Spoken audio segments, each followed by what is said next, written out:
What's up, everybody? This is David with North Country Mountain Biking. This is going to be a quick video on cheap upgrades for your bike.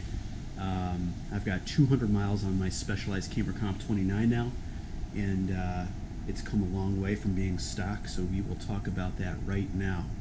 First, I want to start off with two very cheap, easy upgrades. This is a crank bootie right here. You can get that on Amazon for $8. They're basically just rubber pieces that cover the tip of the crank from bashing rocks or anything else, and is nice because you can choose any color you want and have it match your bike. So that's the first upgrade right there, super cheap. Next is going to be the mud guard. These you could pick up on Amazon as well. Not only do they look sharp, but they will prevent mud from spraying up. I like it because I use a GoPro on my chest, and this will prevent the mud from hitting the lens. And then you can also throw your North Country mountain biking sticker on there to make it look real nice. Another cheap one is basic maintenance. It's going to be this cable right here. I changed out the gear cable, so might as well grab one that comes with a colored housing to make it match. So I got the green there. So next we will hop over to the pedals. Most new bikes don't even come with pedals, and if they do, it's going to have a really cheap plastic piece of crap on there. So if you're not clipping in and you're just getting a flat pedal with spikes, you can find really cheap ones on Amazon, anywhere from 20 to 30 bucks. You know, obviously you can get real high-end ones, but really all you need is a nice aluminum, flat, wide pedal with spikes to get what you desire. I run clipless. These are a Crank Brother mallet pedal, and they're going to run you about 60 bucks. It's an older model. If you get a newer one, it will be a little bit more expensive. Big upgrade right there. Next, we can talk about my favorite upgrade for the whole bike is going to be the cockpit here. I got rid of the stock handlebars, the stock stem, and put in a 785 millimeter wide handlebar. And these are Race Face Respond. These were 25 bucks on JensonUSA.com. I couldn't believe it when I bought it. I was very skeptical. I got them. I've put about 40 miles on it, and they have been great.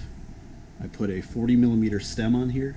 These were also, sorry, this was also 25 bucks. So for the short stem and bar, 50 bucks total on JensonUSA.com. Obviously you can spend a lot more on a bar and stem, but I'm not a professional mountain biker, so this works just fine, and I wouldn't go any other way. So that's a huge savings right there. And if you're interested in getting a wider bar and a shorter stem, I really suggest checking that out. Grips, easy aftermarket upgrade. You can find grips anywhere from 10 to 30 bucks. These ones I think were 20 bucks, and they lock on each side. They're lizard skins. They're green to match the bike. Next upgrade we can talk about is going to be the conversion. I grabbed a 32 tooth narrow wide chainring, and I ripped out the front derailleur, the front shifter, and converted it from a 2x10 drivetrain to a 1x10 drivetrain. Cleaned everything up. I never used the front derailleur. I've never dropped a chain, so that has been a great upgrade, and very cheap as well. The chain ring, I believe, was 20 or 30 bucks. Let's see here. Next upgrade is another conversion, going from running tubes in your bike to a tubeless setup is where it's at. When you buy your bike, it's going to have tubes in it because they don't want your bike sitting in the factory with sealant in it. So as soon as you get it, pull the tubes out, throw some sealant in there, and get them tubeless, so you can run low PSI pressures and not worry about pinch flats. If your bike is not tubeless compatible, then you can do it yourself by getting rim tape, the proper valve stem, and sealant. You can do the conversion yourself. Another upgrade is going to be tires. I went from the stock Specialized ground control and purgatories and got a Maxxis igniter. They're very knobby and fast rolling. They're 2.35s. Tires are going to have to do some research because there's all different sizes. It depends on how you ride. These you know, under $100 and you can get a nice set of tires. I believe it was about $80 for the two in total.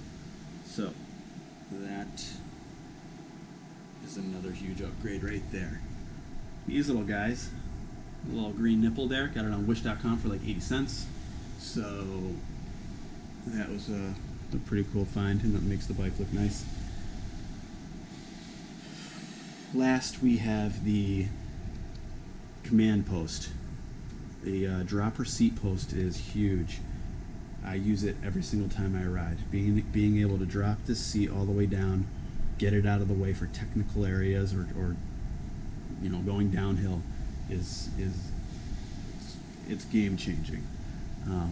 This is a very expensive upgrade though compared to the other ones. I was fortunate enough to have a friend that had an extra one, so I got a good deal. However, if you're looking to get one yourself, it could be anywhere from $150 to $300. And then you got to worry about installing it. This one's all internally routed, so you know, it went through the whole frame. It was kind of a pain. If your bike is not internally routed, it'll be a little bit easier because it'll just be done on the outside. So I believe that's all the upgrades that I have on this bike for now. I also have the Specialized SWAT compartment.